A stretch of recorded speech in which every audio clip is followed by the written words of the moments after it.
السلام علیکم، انوکھی سٹوریز کے نئے ایپیسوڈ پہ میں آپ سب دوستوں کو ویلکم کرتا ہوں۔ آج میں آپ کو ایمان کی کمزوری کی آخری قسط سنانے جا رہا ہوں۔ ٹھیک 2 دن کے بعد میرے پاپا اپنے بڑے بھائی کے گھر اپنے دوست عالم صاحب کے ساتھ پہنچ گئے۔ بڑے پاپا نے ان دونوں کو ڈرائنگ روم میں بٹھایا اور پاپا کو اندر آنے کا اشارہ کیا۔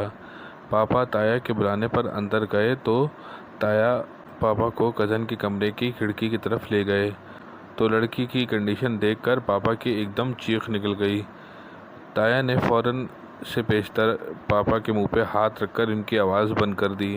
لڑکی کسی 80 سے 85 سال کے بوڑھے کی طرح لگ رہی تھی۔ چہرے پر چاقوؤں سے بڑے بڑے کٹ بھی لگے ہوئے تھے اور لڑکی کسی انجانی زبان میں کوئی عجیب سا گانا گنگنا رہی تھی۔ دونوں جلدی سے شاہ صاحب کے پاس گئے۔ شاہ صاحب کو شروع سے لے کر آخر تک سارا معاملہ سنایا تو شاہ صاحب نے 10 منٹ کے لیے اپنی آنکھیں بند کر لیں اور کچھ آہستہ آہستہ آواز میں قرآنی آیات تلاوت کر رہے تھے، جس کو سن کر یہ 100% لگ رہا تھا کہ قرآن پاک کی تلاوت ہو رہی ہے۔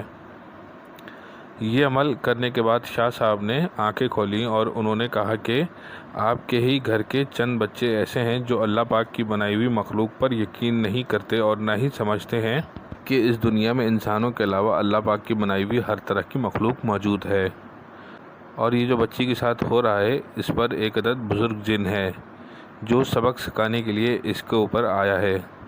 اتنا کہنا تھا تو پاپا اور تایا نے کوئی جواب نہیں دیا، شرمندہ سے ہو کے رہ گئے۔ شاہ صاحب نے کہا کہ بچی کہاں ہے؟ تایا نے کہا آئیں میں لے کر چلتا ہوں۔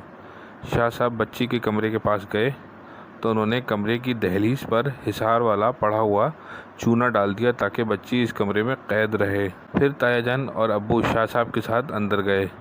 شاہ صاحب نے اندر جاتے ہی سلام کیا تو جواب آیا وعلیکم السلام ورحمۃ اللہ وبرکاتہ۔ اس کے ساتھ ہی شاہ صاحب نے جن سے کلام شروع کر دیا۔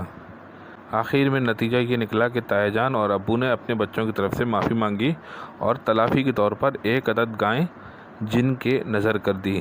اس کے بعد بچی وہیں بستر پر ہی بے ہوش ہو گئی۔ صبح جب بچی اٹھی تو بالکل ویسی کی ویسی تھی جیسے پہلی تھی۔